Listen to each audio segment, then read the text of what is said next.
Student, कैसे हैं आप लोग। मैं शहजाद पर आप लोग के समक्ष एक बार फिर से हाजिर हूँ अपने नए वीडियो के साथ। और आज हम लोग शुरू करने वाले क्लास 10th के बायोलॉजी के लेसन फर्स्ट मीन्स जैव प्रक्रम। ठीक है, तो आइए सीखते हैं कि जैव प्रक्रम मीन्स लाइफ प्रोसेस होता क्या है। तो देखेंगे, हम जीव हैं तो हमें जिंदा रहने के लिए कुछ कामों को करना पड़ता है। ठीक, और इन्हीं कामों को एक साथ हम लोग कहते हैं ना कि जैव प्रक्रम है। ठीक है, तो इसको परिभाषा हम इस तरीका से कह सकते हैं कि जीवों को जीवन यापन करने के लिए जितनी सारी क्रियाएं करनी पड़ती है उन्हें सम्मिलित रूप से जैव प्रक्रम कहते हैं। जीवों को जीवन यापन करने के लिए जितनी सारी क्रियाएं करनी पड़ती है उसे सम्मिलित रूप से जैव प्रक्रम कहते हैं। देखिए बाबू, हम इसका परिभाषा राइट नहीं कर रहे, आप लोग सुनेंगे और सुन करके इसको कॉपी में नोट कर लेंगे। अन्यथा अगर आप लोग कहेंगे तो आप लोगों के व्हाट्सएप पे हम इसका नोट्स सेंड भी कर सकते हैं। मेरे पास नोट्स पड़ा हुआ है, लिखने में वक्त लगता है। ठीक, तो हम लोग समझे कि जैव प्रक्रम क्या है। आप लोग के बुक्स में एक और परिभाषा दे रखा है कि वे सभी क्रियाएं जिनके द्वारा जीवों का अनुरक्षण होता है, मीन्स मेंटेनेंस होता है, उसे कहते हैं जैव प्रक्रम। दोनों परिभाषा सही है, लेकिन जो पहला परिभाषा बताया वो सटीक समझ में आता है। ठीक है, ठीक है। तो अब हम लोग देखते हैं कि आखिर वो कौन कौन सी क्रियाएं हैं जिसको कोई जीव करता है जिंदा रहने के लिए। तो आप सोचिए ना कि कौन कौन सी क्रिया है जिसको आप जिंदा रहने के लिए करते हैं। तो पहला तो आप खाना खाते हैं, तो खाना खाना और उसका शरीर में उपयोग करना कहलाता है पोषण। शॉर्ट में हम कह सकते हैं इसको पोषण। हालांकि पोषण का परिभाषा हम लिखवाने वाले हैं इसी वीडियो में, और पोषण को कहते हैं न्यूट्रिशन। ठीक है, न्यूट्रिशन।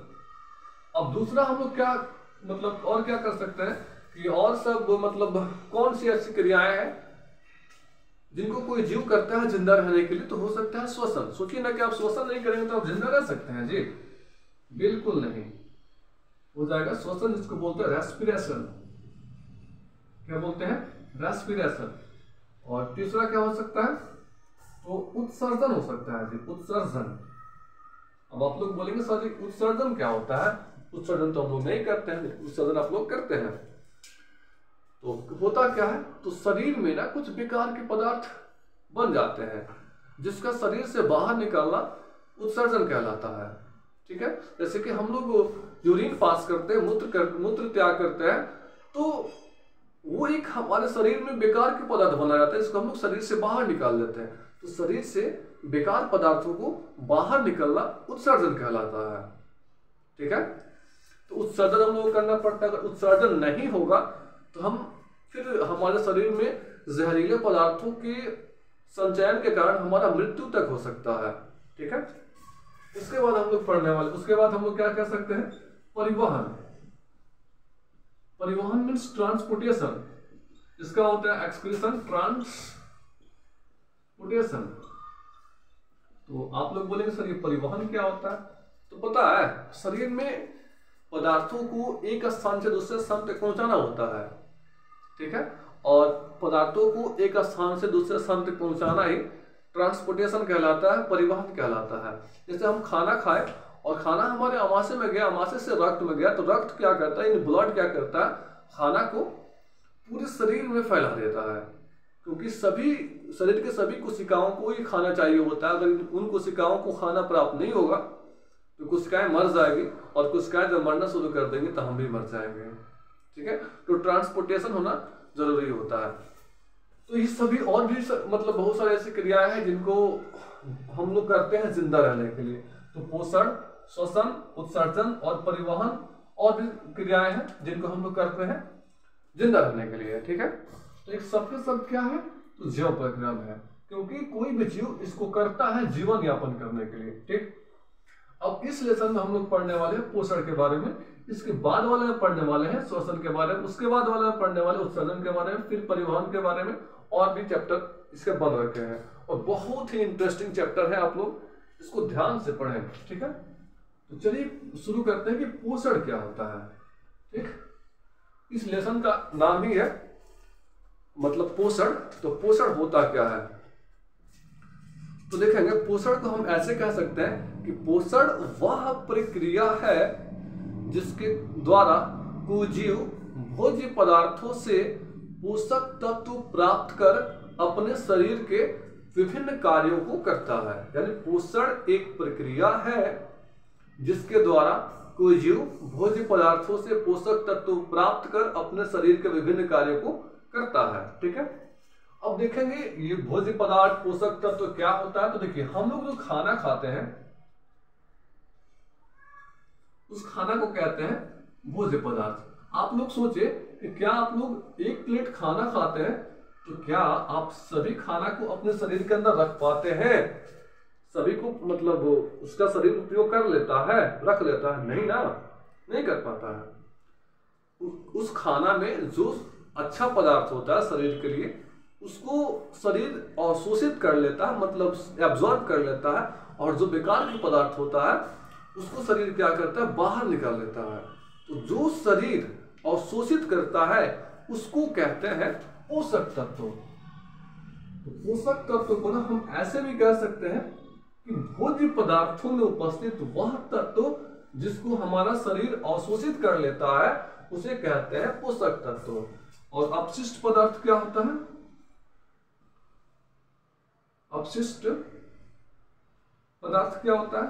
तो आप लोगों को तो पता है कि अपशिष्ट पदार्थ क्या होता है। ऐसे कह सकते हैं कि भोज्य पदार्थों में उपस्थित वह तत्व जिसको हमारा शरीर अवशोषित नहीं करता है तथा जिसको शरीर बाहर निकाल लेता है उसको कहते हैं अपशिष्ट पदार्थ। इसको कहते हैं इंग्लिश में न्यूट्रिएंट्स।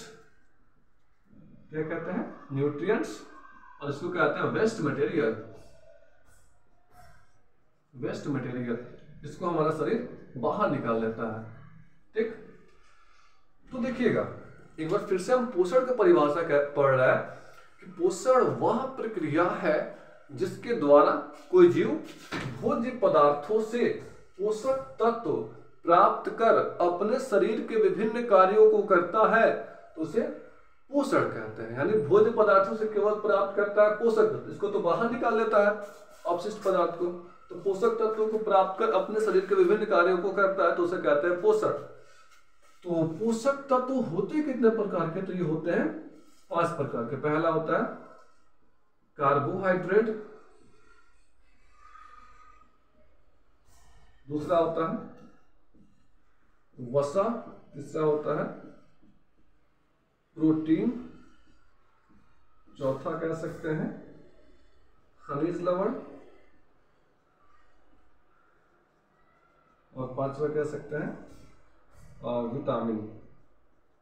तो आप लोग पूछेंगे सर ये इतने प्रकार के पोषक तत्व होते हैं? तो हाँ, तो फिर आप लोग कहेंगे सर ठीक है इतने प्रकार का पोषक तत्व तो खाना में तो मौजूद रहता है जिसका हमारा बॉडी ले लेता है, लेकिन फिर लेता किस लिए है? ये क्या काम है इसका? तो इन सभी पोषक तत्वों का हमारे शरीर में कुछ ना कुछ काम होता है। अब काम क्या होता है? तो पहला जो ये है ना कार्बोहाइड्रेट, ये हमें ऊर्जा देता है जी, ऊर्जा। अब आप लोग बोलेंगे सर ये ऊर्जा क्या होता है? ऊर्जा देखिए, कोई भी काम को करने के लिए हमारे शरीर में ऊर्जा चाहिए होता है। अगर हमारे शरीर में ऊर्जा नहीं होगा तो हम कोई भी काम को नहीं कर पाएंगे, यहाँ तक कि बोल भी नहीं पाएंगे, सोच भी नहीं पाएंगे। हम जब सोए रहते हैं तो दिमाग सपना देखता है, तो सपना देखता है तब दिमाग काम कर रहा होता है, दिमाग को ऊर्जा चाहिए होता है। तो कोई भी काम करने के लिए ऊर्जा चाहिए होता है, और ऊर्जा किससे प्राप्त होता है? तो खाना में जो कार्बोहाइड्रेट मिल रहता है उससे ऊर्जा प्राप्त होता है, और उस ऊर्जा से हम कोई भी काम को कर पाते हैं। ठीक, तो कार्बोहाइड्रेट से मिलता है ऊर्जा, और इसी ऊर्जा से हम कोई भी काम को कर पाते हैं। फिर वसा से भी ऊर्जा मिलता है, लेकिन यहाँ पे याद रखना है कि वसा से ऊर्जा तभी प्राप्त होगा जब हमारे शरीर में कार्बोहाइड्रेट ना रहे। प्रोटीन से क्या होता है? तो प्रोटीन हमारे शरीर को वृद्धि कराता है जी। क्या कराता है? वृद्धि कराता है। तो वृद्धि का मतलब क्या हुआ? हम बढ़ते हैं, हम थोड़ा सा मतलब मसल्स हमारा ग्रोथ कर जाता है, तो इसका रीजन है प्रोटीन। ठीक, तो देखेंगे प्रोटीन हमारे शरीर को वृद्धि कराता है। चौथा क्या होता है? खनिज लवण।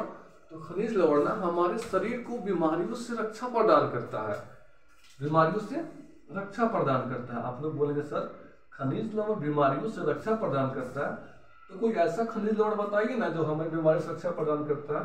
तो देखिए खनिज क्या होता है? तो लोहा ना एक खनिज है, केमिस्ट्री में पढ़ना है कि खनिज क्या है, अयस्क क्या होगा, वहां पे आप लोग समझेंगे। लोहा एक खनिज है। अगर हमारे शरीर में खनिज की कमी हो जाएगी तो हम बीमार पड़ जाएंगे, क्योंकि खनिज हमें बीमारी से रक्षा प्रदान करता है।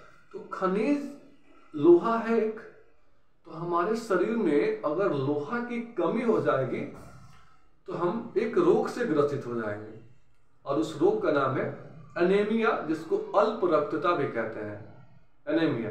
अब इसमें होता क्या है कि खून की कमी हो जाती है, यानी हमारे शरीर में लोहा की कमी से एनीमिया नाम के रोग होता है।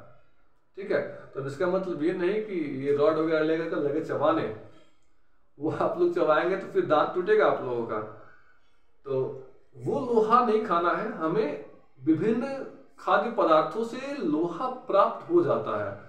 अब आप लोग कहेंगे सर किस खाद्य पदार्थ में लोहा रहता है, तो पालक ले सकते हैं, पालक में लोहा रहता है, उसके अलावा केला में भी लोहा रहता है। ठीक, तो अगर लोहा नहीं रहेगा, यानी लोहा एक खनिज है, तो लोहा नहीं रहेगा तो हम बीमार पड़ जाएंगे, और हम उस बीमारी का नाम हो जाएगा एनीमिया, जिसमें रक्त की कमी हो जाती है।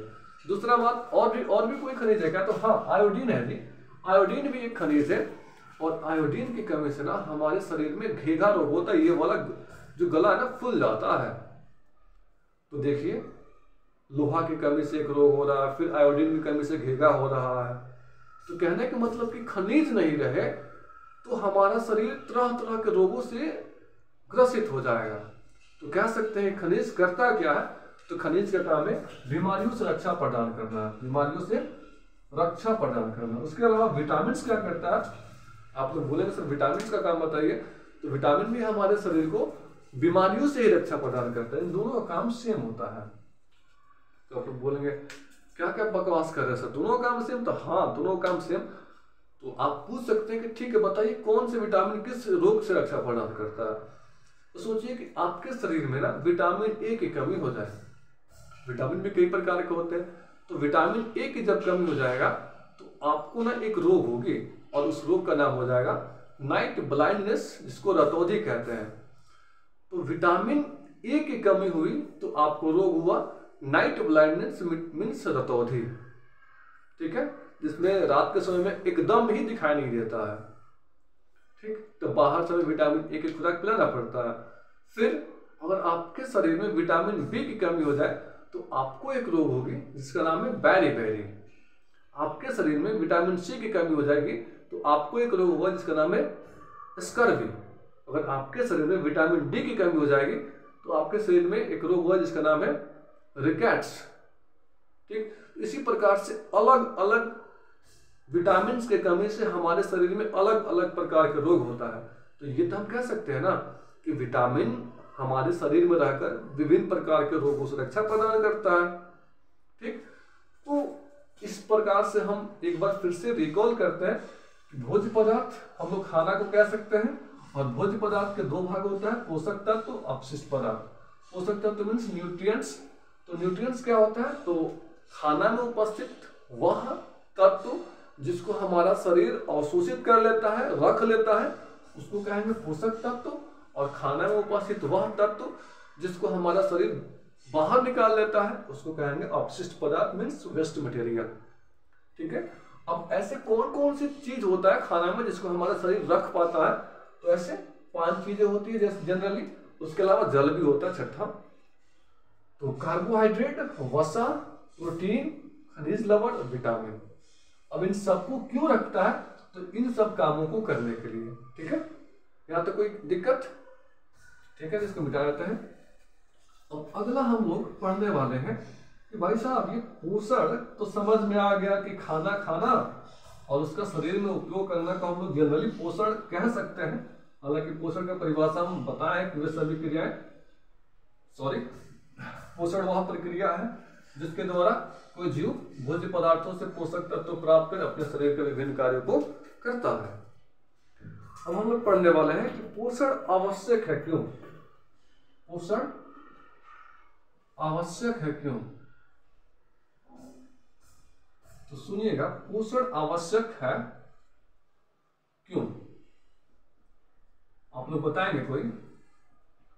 देखिए पोषण आवश्यक है क्यों, तो कह सकते हैं कि चूंकि पोषण के द्वारा ही हमें ऊर्जा की प्राप्ति होती है तथा टूट फूट की मरम्मत होती है, अतः पोषण आवश्यक है। क्योंकि पोषण के द्वारा ही हमें ऊर्जा की प्राप्ति होती है तथा टूट फूट की मरम्मत होती है, अतः पोषण आवश्यक है। ठीक है, यानी पोषण हम खाना जब खाते हैं तो उसी से हमें ऊर्जा मिलता है और शरीर में कहीं टूटे फूटे भाग होता है तो उसको मरम्मत भी होता है। ठीक है, इसलिए पोषण आवश्यक है।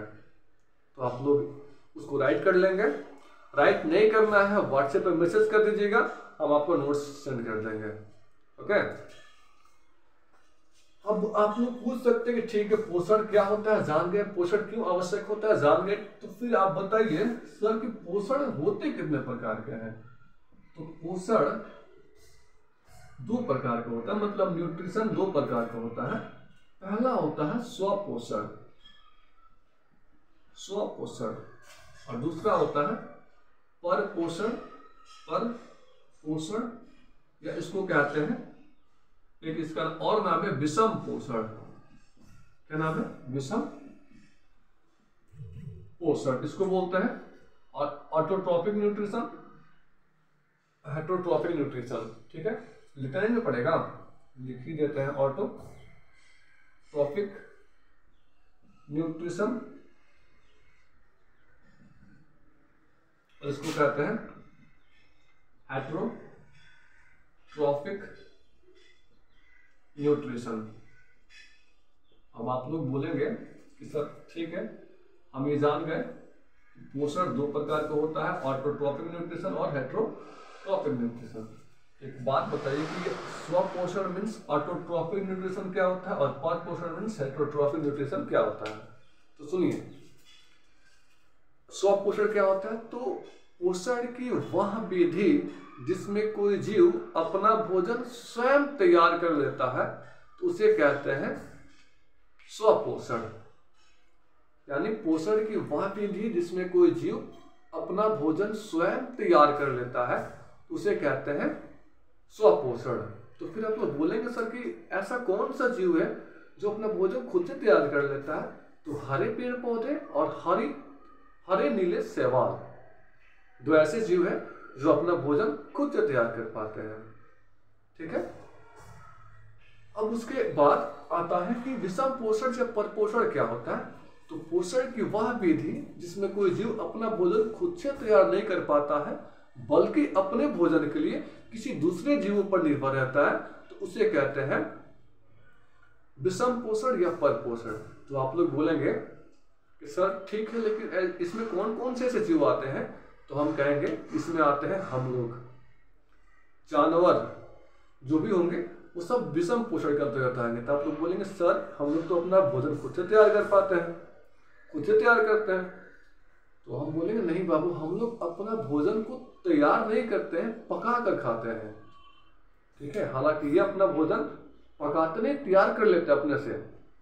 ठीक है, अब इसमें पढ़ेंगे किस प्रोसेस के जरिए अपना भोजन तैयार कर पाते हैं। तो फोटोसिंथेसिस, प्रकाश संश्लेषण के बारे में इसमें पढ़ना हम लोगों को, कोई दिक्कत नहीं है। तो एक बार इसको फिर से सुनिए कि पोषण की वह विधि जिसमें कोई जीव अपना भोजन खुद से तैयार नहीं कर पाता है बल्कि अपने भोजन के लिए दूसरे जीवों पर निर्भर रहता है तो उसे कहते हैं विषम पोषण या परपोषण। ठीक है, यहाँ तक किसी को दिक्कत? उम्मीद करता है कि आप लोगों को समझ में आया होगा। और कहीं पर भी अगर आप लोगों को दिक्कत है तो वीडियो में कमेंट कीजिए, हम आप लोगों को हर एक समस्या का समाधान दिलाएंगे। और आज इतना ही रहने देते हैं क्योंकि अगर वीडियो लंबा होगा, ज़्यादा जीबी का होगा, फिर अपलोड करने में दिक्कत होगा। तो आज के लिए इतना ही। अगर वीडियो आप लोग को अच्छा लगा हो तो प्लीज़ लाइक, कमेंट और शेयर जरूर करें। धन्यवाद।